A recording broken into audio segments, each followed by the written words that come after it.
Hello class 12, आज लेकर आई हूँ इकोनॉमिक्स फर्स्ट चैप्टर दे दिया है मैंने। और आज यूनिट 2 लेकर आई हूँ सरल कीनेशियन प्रणाली सरकार के साथ बंद अर्थव्यवस्था। तो इसमें जो एमसीक्यू है उसको आज कर लेते हैं। चलिए स्टार्ट करते हैं। और मैं आपको बता दूं कि यह निर्मल का है, निर्मल प्रकाशन का। आधुनिक प्रकाशन की बुक तो आप लोगों के पास में है। मेरा कहने का मतलब ये है कि आधुनिक की बुक से तो आप लोग पढ़ ही रहे हो, मैं निर्मल की बुक से भी एक्सरसाइज करवा देती हूँ ताकि आप लोगों को एग्ज़ाम का प्रिपरेशन लेने में बहुत सपोर्ट करें, क्योंकि प्रश्न कहीं से भी आ सकते हैं एमसीक्यू। और ये निर्मल में थोड़ा डिटेल्स में दिया गया है तो आप लोगों को ज़रूर सपोर्ट करेगा ये। अगर वहाँ पर जो क्वेश्चन नहीं रहते हैं वो यहाँ पर ज़रूर मिलेंगे। तो चलिए स्टार्ट करते हैं यूनिट 2। यहाँ पहला है, ए है बहुविकल्पीय प्रश्न। पहला प्रश्न है, से के नियम के प्रस्तावक कौन थे? आंसर है ऑप्शन सी, जेबी से। अगला है दूसरा नंबर, जे एम किन्स ने किस वर्ष अपना सिद्धांत प्रस्तुत किया? आंसर है ऑप्शन सी, 1936। तीसरा है, रोजगार, ब्याज और धन का सामान्य सिद्धांत नामक पुस्तक किसके द्वारा लिखी गई है? आंसर है ऑप्शन बी, जे एम किन्स। अगला है चौथा नंबर, 3 क्षेत्र मॉडल में राष्ट्रीय आय पहचान को इस प्रकार दर्शाया जाता है? आंसर होगा ऑप्शन बी। पांचवा नंबर प्रश्न है, शास्त्रीय अर्थशास्त्री का मानना था कि? आंसर होगा ऑप्शन बी, आपूर्ति अपनी मांग स्वयं बनाती है। छठवां नंबर है, उपभोग व्यय निर्भर करता है इसके ऊपर? आंसर होगा ऑप्शन डी, उपर्युक्त सभी। सातवां नंबर है, सही कीनेशियन उपभोग फलन समीकरण की पहचान करें? आंसर होगा ऑप्शन सी। अगला है आठवां नंबर, कीनेशियन उपभोग फलन राष्ट्रीय आय एवं इसके बीच एक सकारात्मक संबंध बनाता है? आंसर होगा ऑप्शन बी, प्रेरित उपभोग। नौवां नंबर है, किन्स के अनुसार उपभोग व्यय का निर्धारण निम्न द्वारा किया जाता है? आंसर होगा ऑप्शन बी, व्यय योग्य आय। 10वां नंबर है, उपभोग की औसत प्रवृत्ति को इस प्रकार परिभाषित किया जा सकता है? आंसर होगा ऑप्शन डी, आय एवं उपभोग का अनुपात। 11वां नंबर है, बचत की सीमांत प्रवृत्ति? आंसर होगा ऑप्शन ए, बचत फलन का ढलान। 12वां नंबर है, उपभोग की सीमांत प्रवृत्ति? आंसर होगा ऑप्शन सी, उपभोग फलन का ढलान। 13वां नंबर है, बचत की औसत प्रवृत्ति के बारे में निम्नलिखित में से कौन सा सही है? तो आंसर होगा ऑप्शन डी, औसत उपभोग प्रवृत्ति और औसत बचत प्रवृत्ति का योग एकता के बराबर होता है। 14वां नंबर है, सही व्यंजन पहचाने?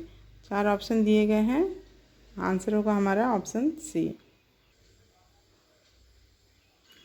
15वां नंबर प्रश्न है, एक बिंदु पर जहां y बराबर सी बचत के लिए उपलब्ध राशि है? तो आंसर होगा ऑप्शन ए, 0। 16वां नंबर है, कीनेशियन उपभोग फलन में स्वायत्त उपभोग इसके बिल्कुल बराबर है? तो आंसर होगा ऑप्शन बी, निर्वचक। 17वां नंबर है, एपीसी का मान एकता से अधिक होता है यदि? तो आंसर होगा इसका ऑप्शन बी, उपभोग आय से अधिक है। 18वां नंबर है, बचत फलन का ढलान है? आंसर होगा ऑप्शन डी। अगला है 19वां नंबर, कीनेशियन उपभोग फलन को C बराबर C प्लस सी वाई के रूप में लिखा जाता है? यहाँ C दर्शाता है। तो 4 ऑप्शन में हमारा आंसर होगा ऑप्शन सी, MPC। अगला है 20वां नंबर, बंद अर्थव्यवस्था में कुल मांग का योग होता है? आंसर होगा ऑप्शन ए, उपभोग और निवेश व्यय। अगला 21वां नंबर, यदि APC बराबर 0.7 है तो APC का मान होगा? आंसर है ऑप्शन बी।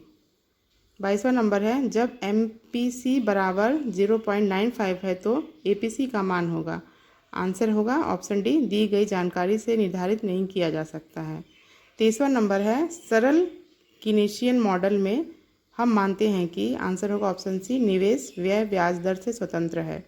24वां नंबर है, यदि उपभोग फलन C बराबर 400 प्लस 3.3 ईयर है तो बचत फलन क्या होगा? तो आंसर होगा ऑप्शन डी। अगला है 25वां नंबर, आय में ₹500 की वृद्धि से उपभोग में 200 इकाइयों की वृद्धि होती है। इस स्थिति में एमपीसी का मान होगा? तो हमारा आंसर होगा ऑप्शन ए 0.4। 26वां नंबर है गुणकों की अवधारणा किसके द्वारा प्रस्तुत की गई थी? आंसर होगा ऑप्शन बी R.A. काहन। 27वां नंबर है स्वायत्त निवेश गुणक के लिए सही अभिव्यक्ति है? आंसर होगा ऑप्शन डी।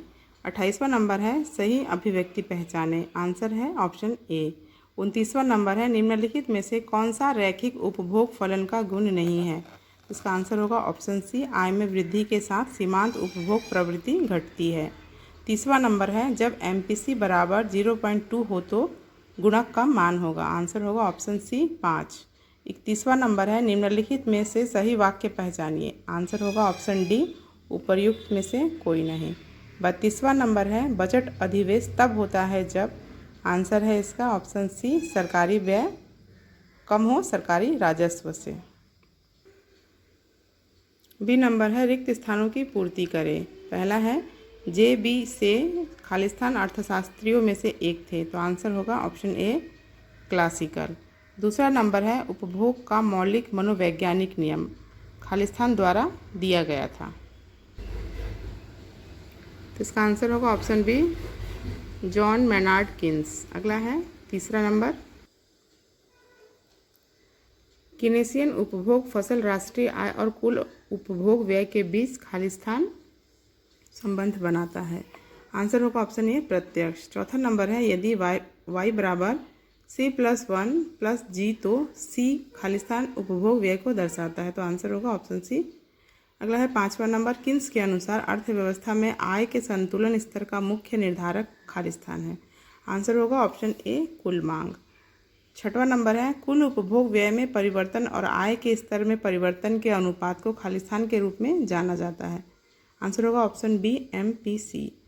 सातवां नंबर है बचत करने की औसत प्रवृत्ति खालिस्तान है? आंसर होगा ऑप्शन बी आय का घटता हुआ फलन। आठवां नंबर है स्वायत्त उपभोग आय का खालिस्तान है? आंसर होगा ऑप्शन ए स्वतंत्र। नौवां नंबर है प्रेरित बचत खालिस्तान पर निर्भर करती है? तो आंसर होगा ऑप्शन सी आय। 10वां नंबर है APS और खालिस्तान का योग करता है? आंसर होगा ऑप्शन सी MPC। अगला है 11वां नंबर कीनेसियन उपभोग फलन में खालिस्तान अवरोधन होता है? आंसर है ऑप्शन ए वर्टिकल। 12वां नंबर है कीनेसियन उपभोग फंक्शन के दो भाग होते हैं स्वायत्त भाग और खालिस्तान भाग? तो आंसर होगा ऑप्शन सी। 13वां नंबर है उस बिंदु पर APC का मान जहां उपभोग फलन कीनेसियन क्रॉस में 45 डिग्री रेखा को काटता है? आंसर होगा ऑप्शन सी एकता के बराबर।